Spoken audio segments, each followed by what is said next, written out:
Good evening, everyone, and welcome to the 170th episode of Open Up Live Talk Show. We have a lot to cover tonight in this amazing episode, very informative and thought provoking. So I'm not going to waste any time. I'm going to get right into it. I am your host, Honoré. I'm a fine artist, art instructor, mentor, and mental health advocate. Welcome. I'd like to take a moment to tell you about Voice of Men and how we got started. It's a nonprofit organization founded in the year 2020 based in London, Ontario. Voice of Men 360 was born out of seeing a tremendous need and stepping up to provide services to help, support, and overcome life challenges. Why open up? Because we men do not open our hearts and are not willing to share our matters with anyone. When we keep our emotional challenges within ourselves for a longer time, at some point they will explode, and it can become very unhealthy in many ways. We aim to create awareness about the life changes, struggles, overcome ups and downs that our boys and men go through in their lifetime.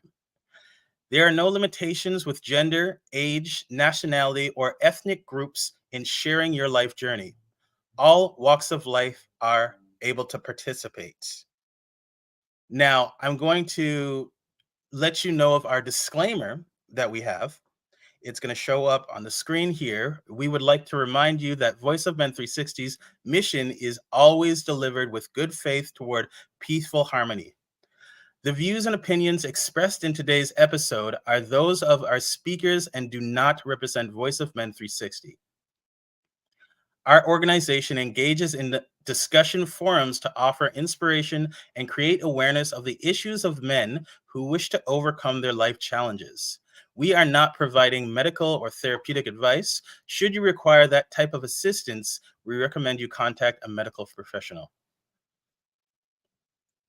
And now I can introduce our guest. So with us today, we have Dr. Yagi.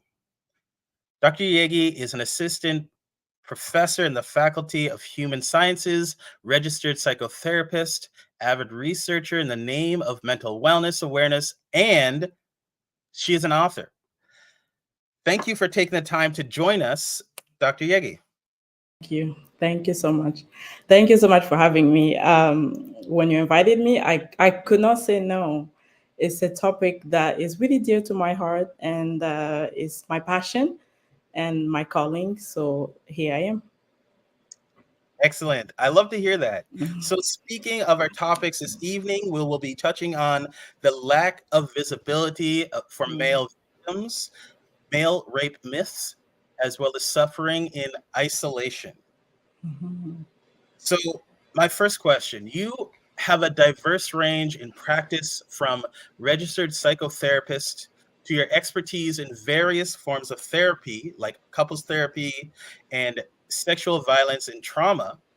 Mhm. Can you provide us with more insight on your practice of study, as well as how important is it to garner that type of holistic approach to mental wellness? Yes, absolutely. So, as you mentioned, I'm a registered psychotherapist. I specialize in working with individuals, couples, and family. And I think it's important to mention that even though my research focuses specifically on rape and other forms of gender violence committed against men and boys, in my private practice, I do see men and women. I specialize in, sexual trauma or just trauma in general, grief and loss, men-related issues. I also treat mood disorders like anxiety, depression.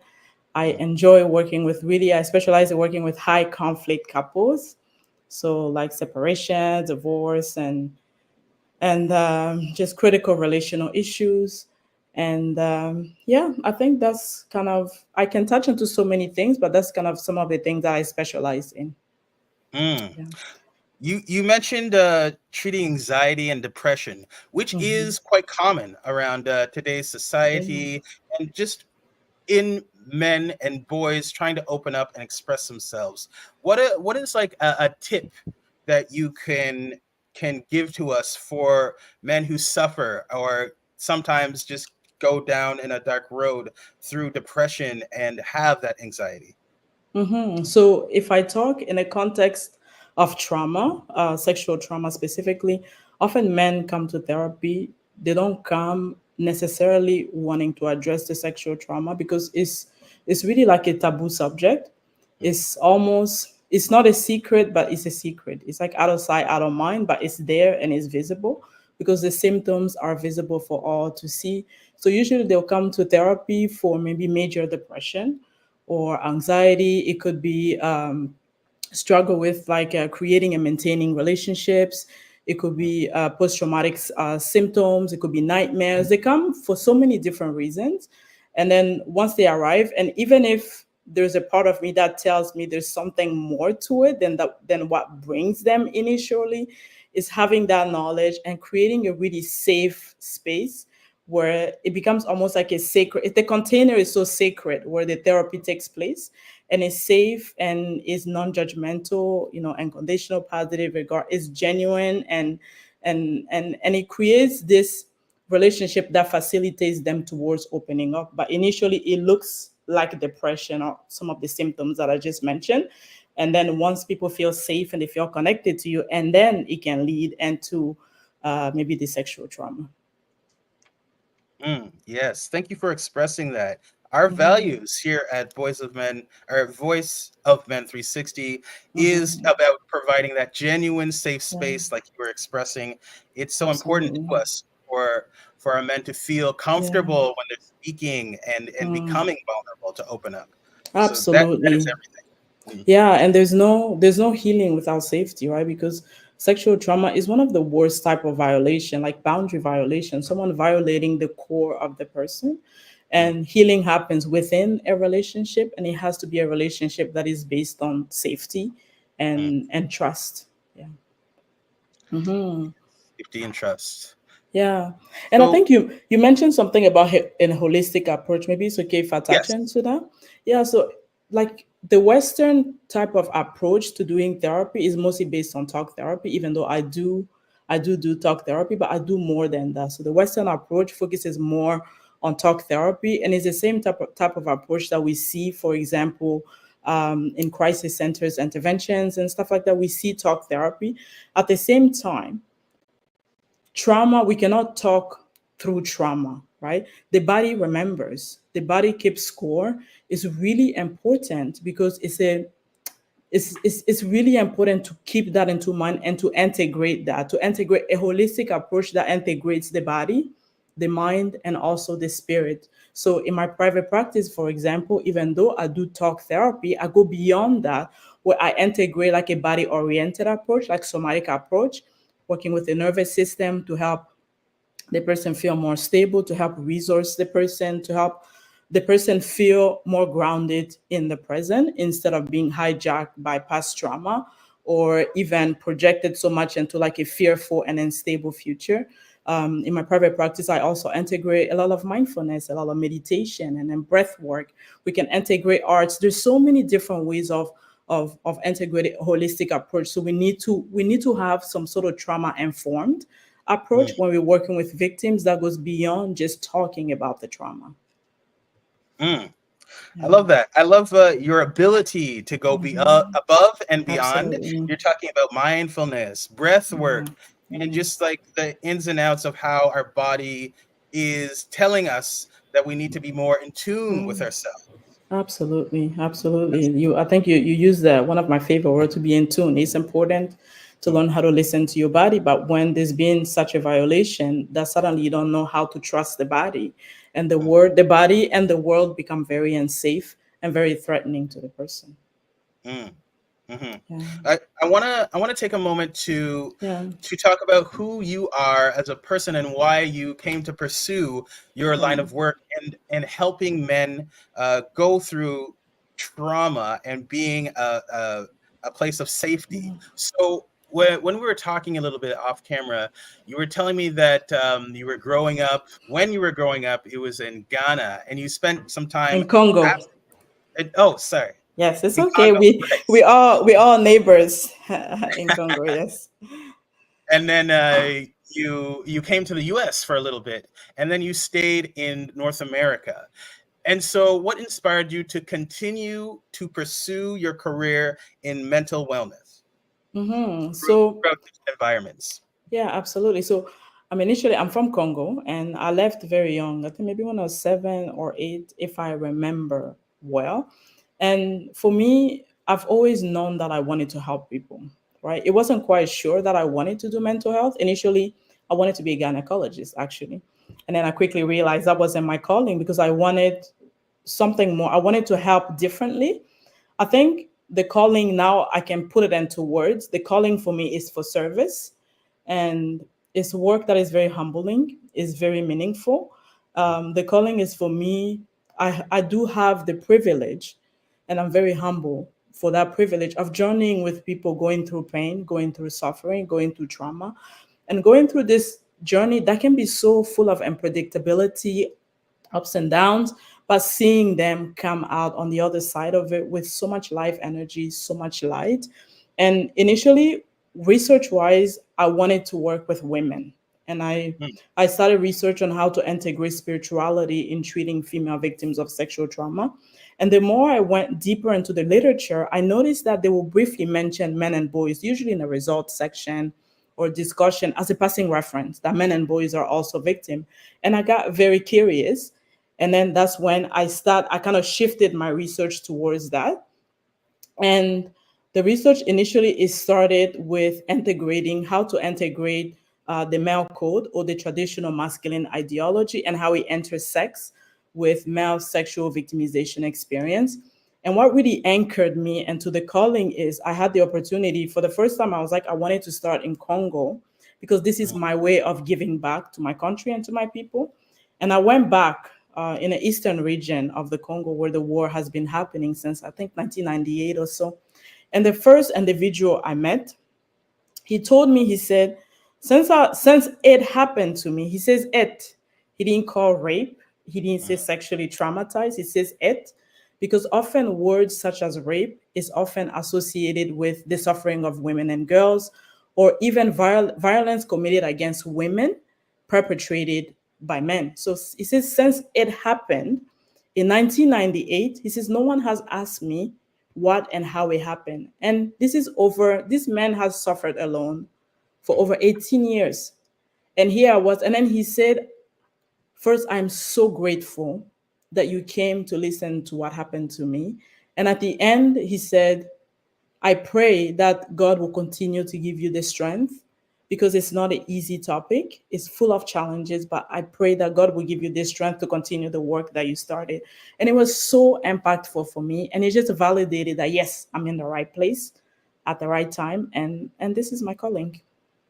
mm. Wow, I Yeah. love that.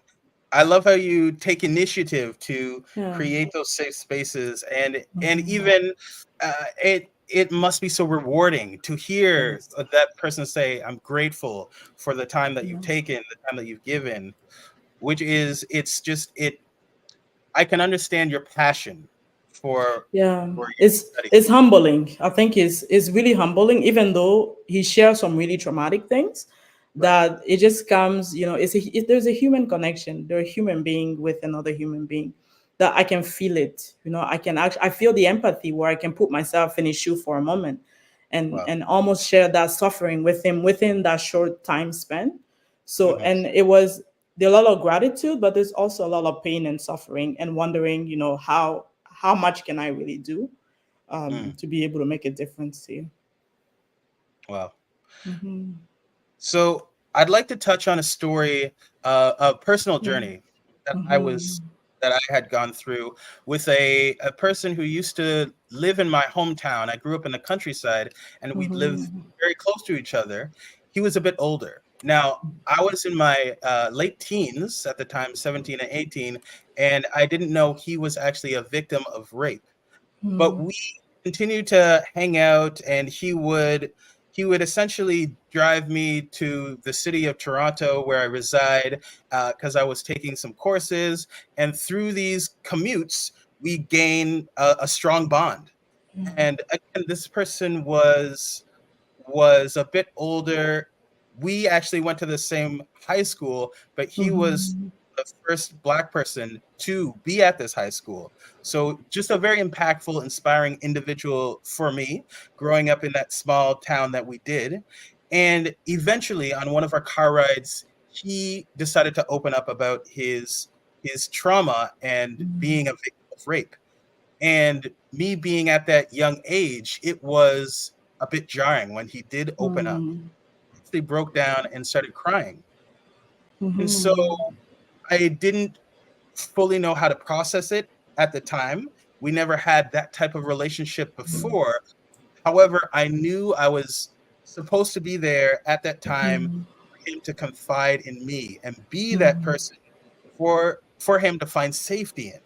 Yeah. And it was such a pivotal moment for me, and I knew that we would have more commutes, and essentially they were not only commutes, but Mm. they were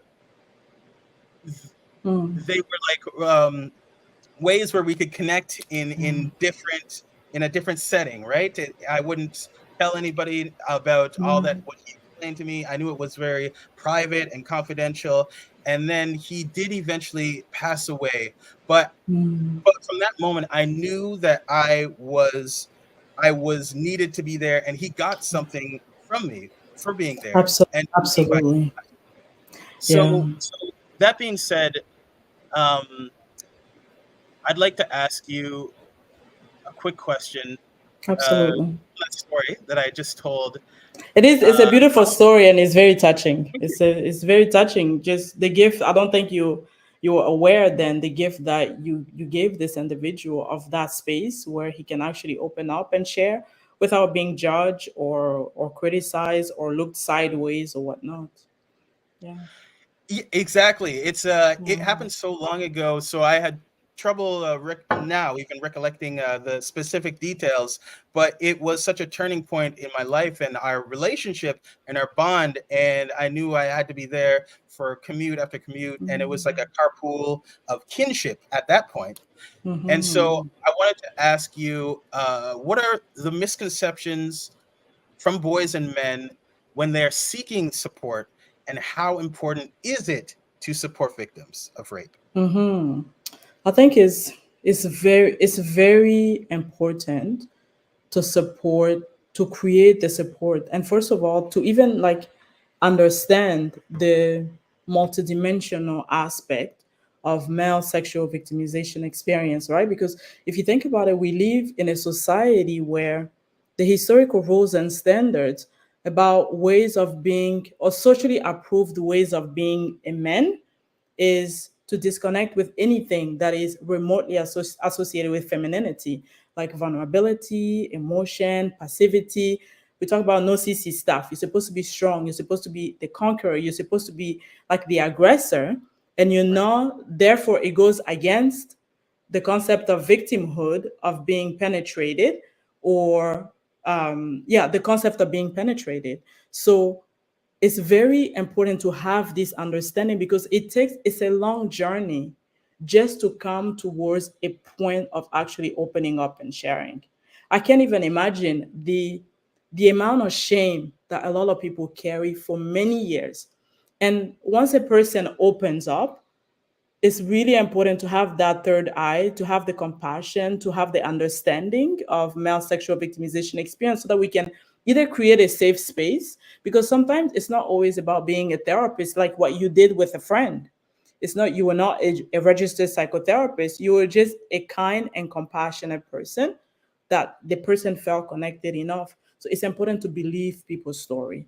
It's important to work on really being compassionate. Even if I don't understand your experience, the least thing I can do is extend empathy, where I can be in your shoes for a few moments to understand your suffering. And if you don't have the competence, like send them to resources. There's so many different resources. I know the resources are limited for men, but there are resources that are available. And if you don't have the competence, send people to the right place so they can start the healing journey.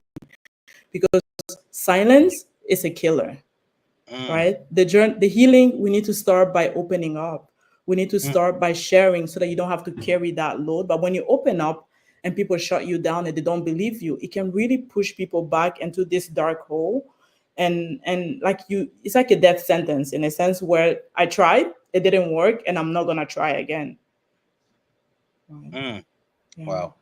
So you mentioned a few points there. Empathy, Yeah. compassion, Yeah. uh, just maintaining an overall healthy mental lifestyle. It Yeah. seems as though those are your values when you're pursuing your career. I think they are foundational. They are the foundation of the work that I do in therapy. Some of the values when it comes to therapy, for example, but these values can be shared by other, I'm pretty sure a lot of professionals and even authors. I believe that people await the potential for growth and they are capable of transformation. I also believe that people they have the capacity to potentially connect with resources that can facilitate positive growth and development. But we need the right condition, because when the right condition is not there, these resources, they're not accessible and they're not helpful to the person. I believe in the context of family, for example, that family is a system where everything is interconnected. So everyone and everything impacts and is impacted by everything and everyone. And I also strongly believe that the body has the wisdom, this natural wisdom, to restore itself to goodness, but we just need to create the right condition in order to facilitate that. Mm, hmm. The, so yes, the right conditions, Yeah. resources you're talking about, Yeah. and I understand that you have actually written a book and Mm-hmm. that actually talks about these types of topics. Mm-hmm. Can you now explain to us about a little bit about your book and talk about it? Yeah. So the book is, when I did my doctorate. When you do your doctorate, the thesis is like a 300-page document, something of that sort. So I took Wow. my thesis and I transformed it into a book, and it's called Conflict Related Sexual Violence Against Men in the Context of the War in the Eastern region of the Congo. It looks into, as I mentioned earlier, the male code, traditional masculine ideology, how it intersects with sexual trauma, lack of visibility, male rape, myths, gender stereotypes, and it also talks about different ways of working with men in therapy.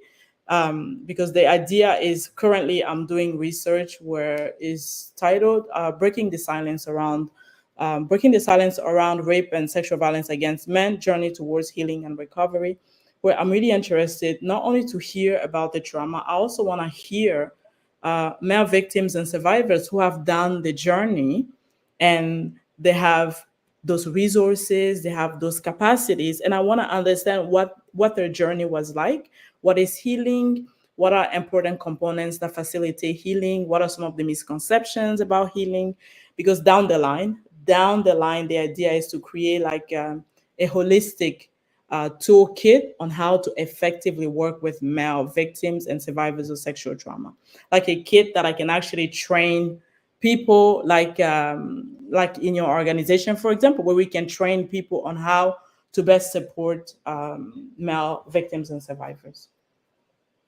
That's incredible. A holistic toolkit. Every group, every supportive mental wellness group Yeah, needs this in their tool belt, absolutely. toolkit, of course. Absolutely. Oh, Absolutely. And knowledge is power, right? Because it's not 100%. it's not always life and death. At the same time, there are also situations where it's life and death. And we have the opportunity to touch people's lives like you did with your friend, but we need the right knowledge. Sometimes it's just small things, just listening, Mm. even if it doesn't make sense, even if it doesn't connect with my values or my beliefs. But I'm here with you in this specific time, and I'm listening. I might not understand, but I'm listening. Right. Listening and providing that gift of safety, like you mentioned. Absolutely. Absolutely. Absolutely. So, right now, I'm actually going to let the people know where you can get in touch with Voice of Men and how you can contact us. And if you would like to be a guest on our show or part of the organization, you can help us out directly or indirectly. We would love to work with individuals, professionals, experts, community organizers, associations, corporations, government officials, and businesses. So contact us through this number, 226 289 8784. Our email is info@voiceofmen360.org, and our website, www.voiceofmen360.org. You can find us on all social platforms, Voice of Men 360, and Facebook group. You can join our group so you can see our daily activities and also join in on these live conversations. So lastly, Dr. Yagi, that what you have mentioned to us was how to find your toolkit for mental wellness, how to be there for others and create that safe space. And I would love to know, how do we keep up with you so we can keep on getting these gems of wisdom and continue on that route to mental wellness?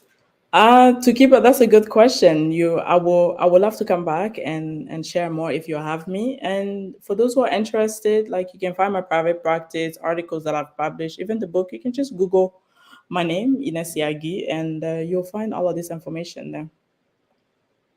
Perfect. Well, thank you again for joining us, and thanks for your time, Dr. Yagi. Thank It's been you. a pleasure. Thank you so much for having me. Okay, we're just going to take a moment here and wait for some comments to come in, and we'll wrap up shortly. Great conversation tonight. Very informative. I've learned so much. Thank you.